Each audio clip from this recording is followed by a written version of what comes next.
I'm not even mad at this one, y'all.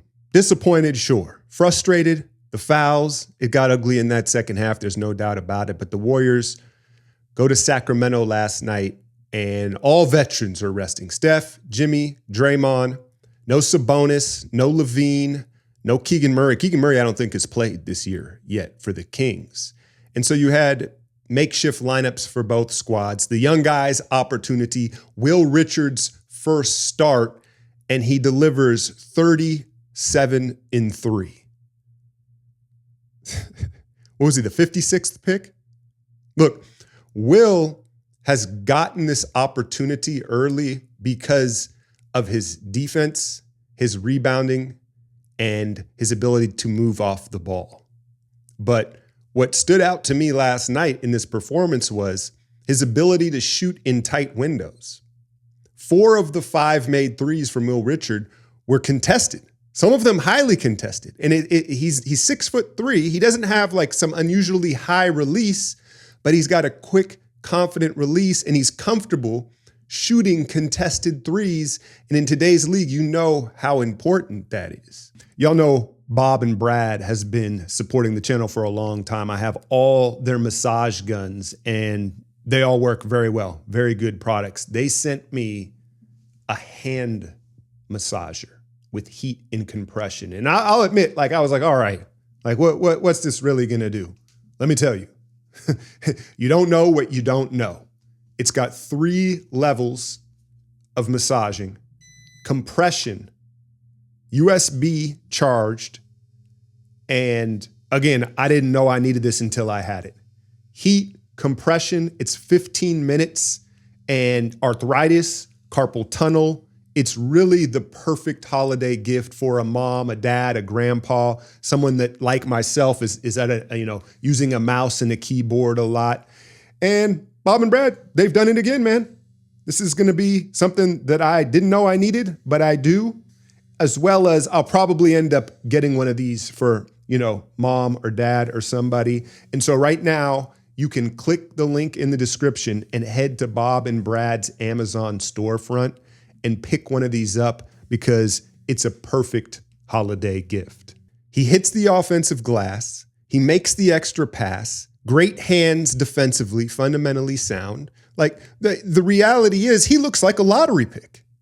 Like the Warriors have done it again in the second round. I don't want to get too carried away here, but that performance, is he going to shoot that well every night? No, but that's the thing. He brings other things to the table. And so Will's emergence here, this steal of a draft pick from Mike Dunleavy, makes all this guard depth on this roster moving forward not necessary.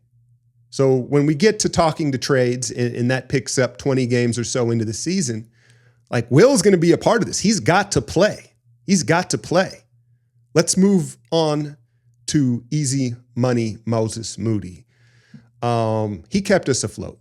Right? He kept us afloat. Every time we needed a shot last night, we got one from Moses. And really our only success in the half court offensively in that second half was running him off a pin down or some sort of split action, and he just delivered over and over again, right? And out of the young guys, really out of everybody last night down the stretch in those clutch minutes, he felt like the only one that was kind of not sped up. And it's unsurprising when you look at his personality, right? Moses is wired like Loon. He's kind of like the new Looney and only a guard, right? And so he's just steady Eddie and kept us afloat. So those two, I was calling them the hands bros, the hands crew, because defensively they're so active with their hands.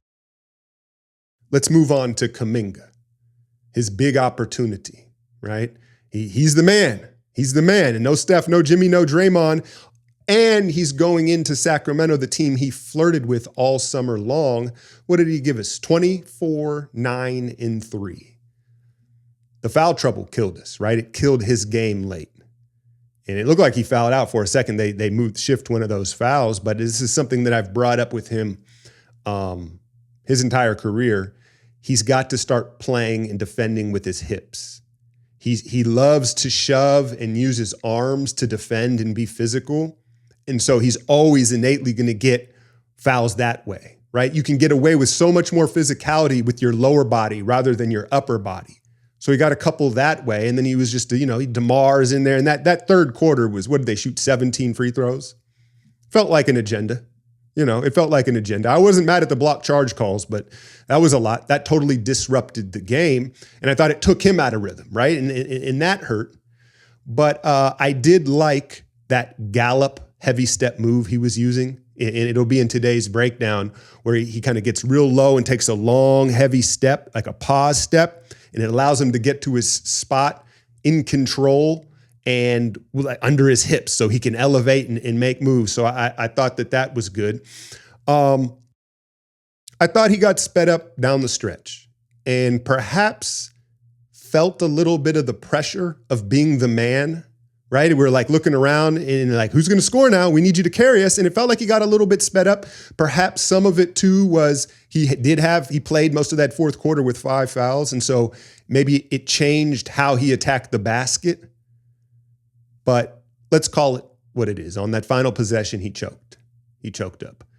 And that's when you call a player a shooter, right?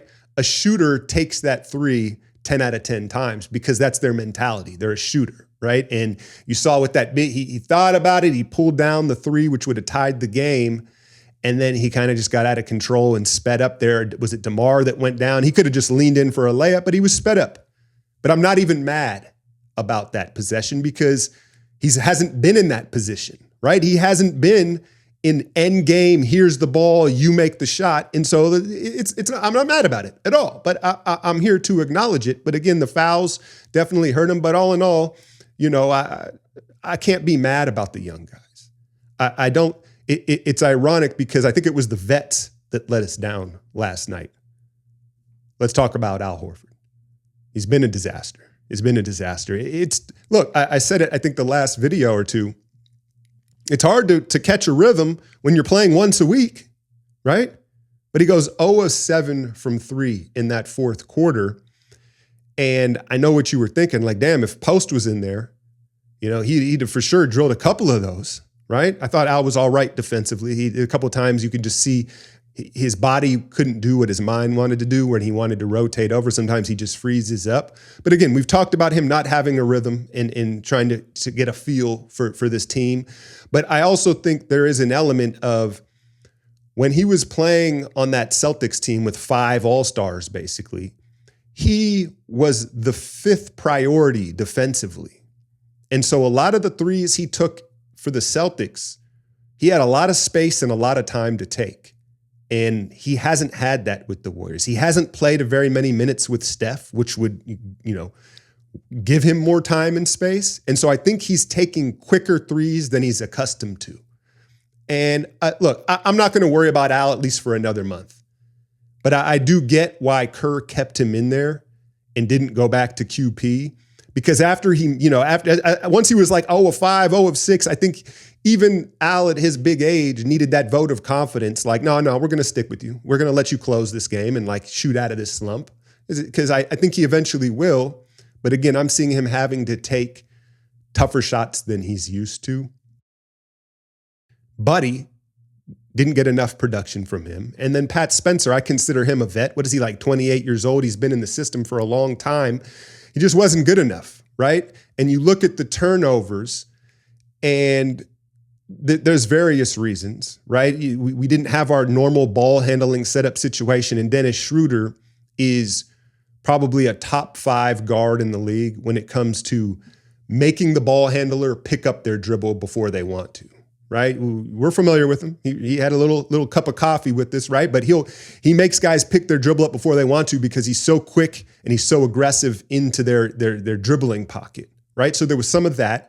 And then you have this unfamiliarity. They're trying to play fast, but it was those hit-ahead passes that were just horrible. But I think that this happens a lot. When you see a team that's playing essentially with their second unit, the second unit is actually a better defensive team than their first unit because that's like their second unit guys are defenders. And so not that Schroeder's not a starter, but Keon Ellis got out there, and then this was a Russell Westbrook game. This was a Russell Westbrook game. When you get just a bunch of funky lineups and a fast pace, Russ is going to do Russ-like things. He triple doubles, and we just kind of got OG'd down the stretch by you say both teams were heavily depleted, but look who they had. They've got the German MVP in Dennis Schroeder. You've got DeMar, which I think we did a pretty good job on, and then Russ, again, a good Russ game. And so their experience down the stretch, I thought we hung in there. And all in all, I'm excited about this Will and Moses duo.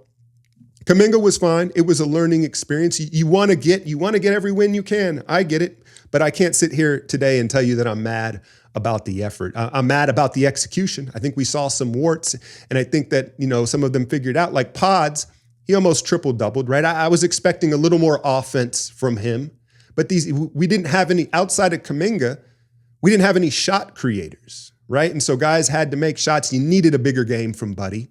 You needed Al to make some shots, and you didn't. But it's bought the vets, 48 hours or so of time off before they head to Denver. Is it home? I'm trying to think here. I don't know. Y'all are going to have to tell me, but we've got Denver in a cup game Friday. They're going to be looking for revenge after that game the first week of the season. I don't imagine Aaron Gordon's going to hit 10 threes, but what I do imagine or expect is for Jokic to look better than he did in that first game. You got Jamal Murray with his new twist look, feeling good. So that we know that's going to be a super tough game. And then we go out on this tough road trip. And so November, if we're at 500, I don't think you can be too mad about it. And then more importantly, our health. What do the vets look like? But hopefully Steph has shaken off this bug and we get kind of like a, don't worry about me, Steph game. Don't worry about me, Steph game. That would be fun Friday night, right? But yeah, all in all, that first half was really fun. And Will Richard, you got to be excited about him, but they couldn't close the deal. And I think we all understand, or I won't say understand, but get it. Like, yeah, they were scattered. They didn't have anything. And you had these vets that had the whistle at home and they couldn't get it done. I'll be back with the breakdown for the Nuggets game late Friday night, early Saturday morning. As always, hit that like, share, and subscribe. I'm out, y'all.